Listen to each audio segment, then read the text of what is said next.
നമ്മുടെ കൂടാണ്ട കുറേ നല്ല ക്യാരക്ടേഴ്സ് ഉണ്ട്. എനിക്ക് ഭയങ്കര ഇഷ്ടമായിരുന്നു സുരേഷ് കൃഷ്ണയുടെ. ശരിക്കും അങ്ങനെ നോക്കുകയാണെങ്കിൽ അതെ ഗെറ്റപ്പ് എല്ലാവരും ഇതുവരെ ചെയ്തതിൽ നിന്ന് വളരെ ഡിഫറെന്റ് ആയിട്ടുള്ള സാധനമാണ്. ദുൽഖറിന്റെ ഡിഫറെന്റ് ആണ്, നല്ലൊരു ക്യാരക്ടർ മൈഥിലി. മൈഥിലിയെ നമ്മൾ അങ്ങനെ പ്രതീക്ഷിക്കാത്ത ഒരു ക്യാരക്ടറാണ് മൈഥിലിയുടെ. പണിക്കർ സാറിന്റെ റോള് പറഞ്ഞ പോലെ എല്ലാവരും ഇങ്ങനെ പുതിയ ഒരു ഗെറ്റപ്പിലും പുതിയ ആളുകളായിട്ടും ഒരു എല്ലാവരുടെയും നല്ല ക്യാരക്ടേഴ്സ്. നമ്മളോട് ഏത് ക്യാരക്ടർ ഏറ്റവും ഇഷ്ടം എന്ന് വെച്ചാൽ സാധാരണ നമ്മുടെയൊക്കെ ഫിലിമിൽ നമുക്ക് നമ്മുടെ ക്യാരക്ടറോ അല്ലെങ്കിൽ ഹീറോ അങ്ങനത്തെ ക്യാരക്ടറൊക്കെ ആയിരിക്കും ഇഷ്ടം. ഇതിൽ ഭയങ്കര കൺഫ്യൂഷനാണ്. എനിക്ക് മുത്തുൻ്റെ ക്യാരക്ടർ ഇഷ്ടപ്പെടണോ, ജ്യോതിയെ ഇഷ്ടപ്പെടണോ, അത് സരിതേച്ചിയാണോ ഇഷ്ടപ്പെടണം, അങ്ങനെ ഏത് ക്യാരക്ടറിനും നമുക്ക് ഇഷ്ടം തോന്നും. അപ്പം ഭയങ്കര കൺഫ്യൂഷൻ. എല്ലാവരും ഭയങ്കര നല്ല ഗംഭീര ക്യാരക്ടേഴ്സാണ്. അങ്ങനെയാണ് എനിക്ക് ഈ പറഞ്ഞ പോലെ നമ്മൾക്ക് ആ പ്രോജക്റ്റിനോട് ഇത്ര ഇഷ്ടം തോന്നാൻ എൻ്റെ ടെക്നിക്കൽ സൈഡിലെ ഇൻവോൾവ്മെന്റ് ഭയങ്കര. ഇപ്പോൾ മനോജ് പിന്നെ സന്തോഷം കാരണം നമ്മള് കാലഘട്ടം ഷെഡ്യൂളായിട്ടാണല്ലോ പഠിച്ചത്. ആദ്യത്തെ ആ വീടും പിന്നെ നമ്മൾ ചെല്ലുമ്പോൾ ആ വീടിന്റെ മേക്ക് ഓവർ ഭയങ്കരമായിരുന്നു. രഞ്ജിത്ത് അമ്പാടിയുടെ മേക്കപ്പ്, സതീഷ് കോസ്റ്റ്യൂംസ് എല്ലാം കൊണ്ടും പാട്ടും നമ്മുടെ കവിതകളാണ് ഭയങ്കര. നമുക്ക് റഫീഖ നല്ല ലിറിക്സും എനിക്ക് തോന്നുന്നു ആളുകൾ എപ്പോഴും പ്രത്യേകിച്ച് എല്ലാവരും ഇങ്ങനെ എഴുതിയൊക്കെ പാസ് ചെയ്യുന്ന കുറേ ലിറിക്സ് ആവാൻ സാധ്യതയുണ്ട് ഇനിയുള്ള സമയം. കുറേ ഡയലോഗ്സും ഉണ്ട് നല്ല കുറേ ഭയങ്കര ഭയങ്കര നല്ല ഡയലോഗ്സ് ആണ് എപ്പോഴും കോട്ട് ചെയ്യുന്ന കുറേ. രഞ്ജിത്ത് സാറ് എല്ലാ ഫിലിംസിലും ഉണ്ട് അങ്ങനെ. പക്ഷെ അതിനൊക്കെ വേറെ ആയിട്ട് ഇതിനകത്ത് എനിക്ക് തോന്നുന്നു ഭയങ്കര പോയറ്റിക് ആയിട്ടുള്ള കുറേ നമ്മൾ തന്നെ സെറ്റിൽ എപ്പോഴും പറഞ്ഞുകൊണ്ട് നടക്കുന്ന കുറേ അങ്ങനത്തെ നല്ല ഡയലോഗ്സ് ഉണ്ട്. എനിക്ക് തോന്നുന്നു എല്ലാ ആളുകൾക്കും അത് ഭയങ്കരമായിട്ട് ഇഷ്ടപ്പെടേണ്ടതായിരിക്കും. നല്ല സിനിമ ഇഷ്ടപ്പെടുന്ന എല്ലാവർക്കും ഇഷ്ടപ്പെടും എന്ന് തോന്നി. ഇപ്പം നമ്മൾ ഇതിൻ്റെ ഭാഗമല്ലായിരുന്നെങ്കിൽ കൂടിയും ഒരു പക്ഷേ മിസ്സായി പോയാൽ എനിക്കിപ്പോൾ അത് ആലോചിക്കണ്ട, ഭാഗം അല്ലാതെ ഞാൻ ആലോചിക്കില്ല.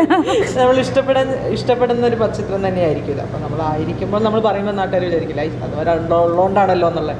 അതുകൊണ്ടാണ് ഞാൻ അങ്ങനെ പ്രത്യേകിച്ച് എടുത്ത് പറയാൻ കാര്യം. നമ്മൾ പറഞ്ഞ ഡയലോഗ്സ് നമ്മൾ ഇപ്പോഴും മറന്നിട്ടില്ല. നമ്മുടെ ഡയലോഗ് മാത്രമല്ല, എനിക്ക് എല്ലാ ബാക്കിയുള്ള ആളുകളുടെ ഡയലോഗ്. മുത്തുവിൻ്റെ ഒരു ഗംഭീര ഡയലോഗ് എനിക്ക് ഇഷ്ടമുള്ളൊരു ഡയലോഗുണ്ട്. ദുൽഖറിനുണ്ട് കുറേ. അയ്യോ, ദുൽഖറിൻ്റെ ഡയലോഗിനെ പറ്റി പെട്ടെന്ന് ഓർത്തപ്പോഴാണ്. ദുൽഖർ ശ്രദ്ധിച്ചിട്ടില്ലേ എത്ര നമ്മളുടെ കൂടെ എപ്പോഴും ഫുൾ ടൈം കമ്പനി ആയിട്ട് എല്ലാവരുടെയും കൂടെ ദുൽഖർ പകുതി മനുഷ്യ പക്ഷേ എപ്പോഴും ഡയലോഗിലും നോട്ടും കയ്യിലുണ്ടാവും. ഫസ്റ്റ് ടേക്കിൽ എല്ലാ ഡയലോഗും ആയിരിക്കും. അതും വലിയ കനം കൂടിയ ഡയലോഗ്. അത് എനിക്ക് തോന്നുന്നു ഡയലോഗ് സിനിമ എന്നൊക്കെ പറയുമ്പോൾ എനിക്ക് പെട്ടെന്ന് ഇപ്പോൾ ദുൽഖറിനെ ആലോചിക്കാം. ഭഗവാനെ ഞാനൊക്കെ അങ്ങനെ ആയി വരുന്നേ. ഒരു വാക്കുപോലും അങ്ങോട്ടും ഇങ്ങോട്ടും തെറ്റൂല്ല. അതെ, ഭയങ്കര പെർഫെക്റ്റ് ആണ്. എനിക്ക് തോന്നുന്നു അതൊരു ഡെഡിക്കേഷനും പാഷനും ഹാർഡ് വർക്കും. നമ്മളിങ്ങനെ പറഞ്ഞ് കേൾക്കും അല്ലെങ്കിൽ നമ്മൾ പറയുമല്ലോ ഹാർഡ് വർക്ക് ചെയ്യുന്നു, ഡെഡിക്കേറ്റ് ചെയ്യണം, പാഷനേറ്റ് ആവണം എന്നൊക്കെ പറയുമ്പോൾ ഇങ്ങനെ ദുൽഖറാണ് അതെല്ലാം. സെറ്റിൽ ഞാൻ കണ്ടിട്ടേ ഇങ്ങനെ ആവണം, അയ്യോ ഇങ്ങനെയൊക്കെ ആവണം എന്ന് നമ്മൾക്ക് തന്നെ. അതിലേറെ ആളുടെ സിംപ്ലിസിറ്റി അത് പറയാൻ പറ്റില്ല. ആസ് എ ആക്ടർ നമ്മൾ പറഞ്ഞു. പേഴ്സണലിയും ഭയങ്കര ഞാൻ തന്നെ ഒരിക്കൽ എവിടെയോ കോട്ട് ചെയ്തിട്ട് റൈറ്റപ്പ് വന്നിട്ടുണ്ടായിരുന്നു. എല്ലാവരുടെയും സ്വീറ്റ് ഹാർട്ടാണ് ആ സെറ്റിൽ എന്ന് പറഞ്ഞിട്ട്. അപ്പം അതുപോലെയാണ്. അത് മാത്രമല്ല, ഫുൾ സെറ്റിനെ എനർജറ്റിക് ആക്കി, ഫുൾ ചാർജ്ഡ് ആക്കി, എല്ലാവരെയും പോസിറ്റീവ് പ്ലസൻ്റ് ആക്കുന്ന ഒരു പേഴ്സണാലിറ്റിയാണ് ദുൽഖറിൻ്റെയും. മൊത്തത്തിൽ നമുക്ക് പേഴ്സണലി ഭയങ്കര നല്ലൊരു എക്സ്പീരിയൻസ് ആയിരുന്നു. മൊത്തം നമ്മൾ ഓർത്തു വയ്ക്കുന്ന ഒരു ലേണിംഗ് എക്സ്പീരിയൻസ് മാത്രമല്ല, സന്തോഷവും ഒരു ചെറിഷിങ് മൊമെന്റ്സ് തന്നിട്ടുള്ള ഒരു പ്രൊജക്റ്റ് അല്ലേ ശരിക്കും. സിനിമയാണെങ്കിലേ അത്യാവശ്യം ഒരു സീരിയസ് ആയിട്ടുള്ള സബ്ജക്റ്റാണ് പറയണമെന്ന് വെച്ചാലും ഭയങ്കര സിമ്പിളായിട്ട് അത് പറഞ്ഞും പോകുന്നുണ്ട്. എന്താ പറയുക, ഒരു ഞാൻ അന്വേഷണം എന്ന് പറയാം, അല്ലെങ്കിൽ ഞാൻ എൻ്റെ ശബ്ദം പുറത്തേക്ക് കേൾക്കാണ്ട് പോയി, അല്ലെങ്കിൽ ഞാൻ അറിയപ്പെടാത്തൊരാളായി പോയി, അങ്ങനത്തെ ഒരു കാര്യമാണ് സംസാരിക്കുന്നത് വെച്ചാലും അത് എനിക്ക് തോന്നുന്നു എല്ലാ ആളുകൾക്കും എളുപ്പത്തിൽ അങ്ങോട്ട് മനസ്സിലാവുകയും ചെയ്യും. എല്ലാവരിലും ഒരു ഞാനുണ്ട്, എല്ലാവരും ഒരു ഞാൻ അന്വേഷിച്ചുകൊണ്ടിരിക്കുകയാണ്. ഞാൻ പറയേണ്ട ഒരുപാട് ആളുകൾ ഇപ്പോഴും ഉണ്ട്. അപ്പം ആ ഫിലിം നമ്മൾ എനിക്ക് തോന്നുന്നു 30s 40s ഒരു ഇൻഡിപെൻഡൻസ് ഇറയാണ്. കാലഘട്ടത്തിലൂടെ കടന്നു പോകുന്ന ഒരു ഫിലിമാണ്. എല്ലാവർക്കും കണ്ടിരിക്കാൻ പറ്റുന്ന ഒരു മൂവി. എല്ലാവർക്കും, കുട്ടികൾക്കും വലിയവർക്കും, എന്താ ന്യൂ ജനറേഷൻ നമ്മൾ പറഞ്ഞുകൊണ്ടിരിക്കുന്ന ആൾക്കാർക്കും എല്ലാവർക്കും ഒരുപോലെ ഇഷ്ടമാവുന്നൊരു മൂവി തന്നെയാണ് എനിക്ക്. പക്ഷേ ഈ ന്യൂ ജനറേഷൻ എന്ന് പറയുന്ന വാക്ക് തീരെ ഇഷ്ടമല്ല. എല്ലാ ജനറേഷനും സിനിമ എപ്പോഴും ഇങ്ങനെ ന്യൂ ആയിക്കൊണ്ടിരിക്കുകയാണെന്നാണ് ഞാൻ എപ്പോഴും പറയുന്നത്. ഇപ്പോഴാണ് അങ്ങനെ ഒരു വേർഡ് വന്നു ഒരു ചാനലിൽ പോയപ്പോൾ എന്നോട് ചോദിച്ചു, ന്യൂ ജനറേഷൻ സിനിമകൾ വന്നുകൊണ്ടിരിക്കുന്ന സമയത്ത് ഇങ്ങനെ ഒരു സിനിമ, അതെനിക്ക് മനസ്സിലായില്ല, അതെന്താ അങ്ങനെ വന്നു?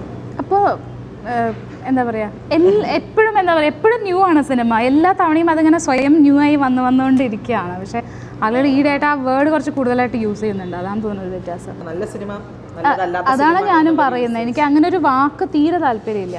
നല്ല സിനിമ, നല്ലതാവാതെ പോയ സിനിമ. നമ്മളെ സിനിമയെ പറ്റി ഇങ്ങനെ പറഞ്ഞുകൊണ്ടിരുന്നപ്പം അതിൻ്റെ ഒരു മെയിൻ കാര്യം വിട്ടുപോയി. നമ്മുടെ നോവലിന് നമ്മൾ, അതെ, രാജീവൻ സാറുടെ നോവലാണ്.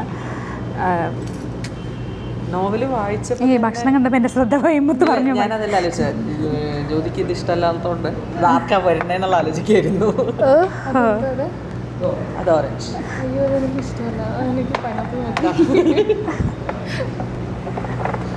കൊള്ളാം. എൻ്റെ ഫുൾ കോൺസെൻട്രേഷൻ കുറച്ച് നേരത്തേക്ക് കണ്ടിന്യൂ ചെയ്തോളൂ. ആ കഥാപാത്രങ്ങൾ ശരിക്കും പറഞ്ഞാൽ അതേപോലെ തന്നെ വന്ന് സിനിമയിൽ എത്തിയിട്ടുണ്ട്. ആ ഓർഡർ വ്യത്യസ്തമാണെങ്കിൽ പോലും ആ കഥാപാത്രങ്ങളോട് പൂർണ്ണമായും പുസ്തകം അങ്ങനെ തന്നെ, എന്താ പറയാ, കഥാപാത്രങ്ങളോട് പ്രത്യേകിച്ച് സന്ദർഭങ്ങൾ വേറെ രീതിയിലാണ് പൊസിഷൻ ചെയ്തിട്ടുള്ളത്. പലതും എന്നുവെച്ചാൽ അതിലുള്ള കഥകൾ തന്നെ പല രീതിയിൽ പല സമയത്തൊക്കെ ആയിട്ടാണ് പൊസിഷൻ ചെയ്തത്. പക്ഷെ കഥാപാത്രങ്ങൾ ഇപ്പോൾ ലക്ഷ്മിക്കുട്ടി പുസ്തകത്തിൽ എന്തായിരുന്നു അതേ മിഴിവോടെ തന്നെയാണ് സിനിമയിലുള്ളത്. ജാനു എങ്ങനെയാണോ അതേ മിഴിവോടെയാണുള്ളത്. വിശാല എങ്ങനെയായിരുന്നു, അല്ലെങ്കിൽ കുഞ്ഞപ്പൻ നായർ എങ്ങനെയായിരുന്നു, കുഞ്ഞൂലി എങ്ങനെയായിരുന്നു, എല്ലാവരും അതേപോലെ തന്നെ കൂടുതൽ മിഴിവോടെ തന്നെയാണ് സിനിമയിലേക്ക് വന്നിട്ടുള്ളത്. അതെ, ഭയങ്കരമായിട്ട്. എനിക്ക് എപ്പോഴും എന്താ പറയുക, എനിക്കിഷ്ടമാണ് നോവൽ എപ്പോഴും സിനിമയാവുന്നത്. എനിക്ക് തോന്നുന്നു അത് നിങ്ങൾ രണ്ടാളൊക്കെ കൂടുതൽ ഭാഗ്യം കൂടുതൽ കിട്ടിയിട്ടില്ല എനിക്കാണ്. ആഗമാണെങ്കിലും അതെ, മേഘരൂപനും കുറച്ചൊക്കെ വേണമെങ്കിൽ പറയാം. അതെ, ബേസ്ഡ് ആണ്, അല്ലെങ്കിൽ ഒരു ബുക്ക് ഉണ്ട് റെഫറൻസ് എന്ന് പറയാം. അപ്പം അതെനിക്ക് ഭയങ്കര സന്തോഷമാണ്. നമ്മൾ വായിച്ചൊരു ബുക്ക് ആ നമ്മുടെ ഒരു വായന കഥാപാത്രത്തിനെ നമുക്ക് പോർട്രേ ചെയ്യാൻ അവസരം ചെയ്യാൻ പറ്റുന്നത് മാത്രമല്ല, നമ്മുടെ ഒരു വിഷ്വൽ വേറെ ഉണ്ടാവും നമ്മൾ ബുക്ക് വായിക്കുന്ന സമയത്ത്. അത് കഴിഞ്ഞ് വേറെ ഡയറക്ടർ നമുക്ക് തരുന്നതും നമ്മളത് കഴിഞ്ഞ് സ്ക്രീനിൽ നമ്മൾ നേരിട്ട് ആ ബുക്കിനെ കാണുന്നതിൻ്റെ ഒരു സുഖം വേറെ ഉണ്ടല്ലേ. അതേപോലെ എനിക്ക് തോന്നുന്നു നമ്മൾ വീണ്ടും കുറേ നേരമായി നമ്മളെ പറ്റി തന്നെ പറഞ്ഞുകൊണ്ടിരിക്കണം. അപ്പോൾ നമ്മൾ വീണ്ടും ഇതുപോലെ കുറേ നല്ല പ്രോജക്ട്സൊക്കെ ആയിട്ട് ഞങ്ങൾ മൂന്നാളും വരുന്നുണ്ട്. നമ്മുടെ ഫുൾ ടീം എല്ലാവരും ഇങ്ങനെ ഓരോരോ സ്ഥലങ്ങളിൽ ഷൂട്ടൊക്കെ ആയിട്ട് തിരക്കൊക്കെയാണ്. പലരും വന്ന് നിങ്ങളുടെ അടുത്ത് ഇങ്ങനെ വിശേഷങ്ങളൊക്കെ പറയും.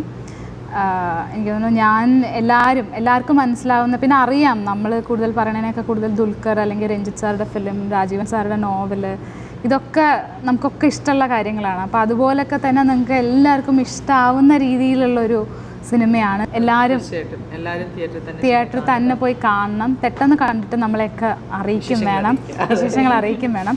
അപ്പോൾ ഇനി എന്തായാലും എല്ലാവരും കണ്ടിട്ട് കാണാം. ഞങ്ങൾ ഈ ജ്യൂസൊക്കെ കുടിച്ച് തീർത്ത് ഇവിടെ ഇങ്ങനെ ഇരുന്ന് കുറച്ച് സംസാരമൊക്കെ കഴിഞ്ഞ് നമ്മുടെ വിശേഷമൊക്കെ കഴിഞ്ഞിട്ട് ഞങ്ങളും ചാച്ചാ ബൈ പറയും. ശരിക്കും പറഞ്ഞാൽ നമുക്ക് ഞാനിങ്ങനെ നല്ല നല്ല റെസ്പോൺസ് കിട്ടിക്കൊണ്ടിരിക്കുകയാണ്. സിനിമ വന്നു, കുറേ ആളുകൾക്ക് ഇഷ്ടപ്പെട്ടു എന്ന് പറയുന്നു. ഇങ്ങനെ എല്ലാവർക്കും നല്ല സിനിമ എന്നുള്ളൊരു പേര് ആളുകൾ എല്ലാവരും വിളിക്കുമ്പം എല്ലാവരും പറയുന്നുണ്ട്. അപ്പോൾ എനിക്ക് തോന്നുന്നു നമുക്ക് ആയ പോലെ തന്നെ നിങ്ങൾക്കൊക്കെയും എന്തായാലും ഇഷ്ടമാവും. സിനിമ കാണാത്തവർ പോയി കാണൂ തിയേറ്ററിൽ, നമ്മളെ എന്നിട്ട് അറിയിക്കും. എല്ലാവർക്കും ഇഷ്ടമാവും, എല്ലാവർക്കും മനസ്സിലാക്കാൻ പറ്റുന്ന, എല്ലാവർക്കും കണക്ട് ചെയ്യാൻ പറ്റും അവരുടെ ലൈഫായിട്ട്. അപ്പം അങ്ങനത്തെ ഒരു സിനിമയാണ് ഞാൻ. അപ്പം കാണുക, ഞങ്ങളെ വിവരങ്ങൾ അറിയിക്കുക. എന്തായാലും കണ്ടിട്ട് പെട്ടെന്ന് പോയി കാണും. Thank you.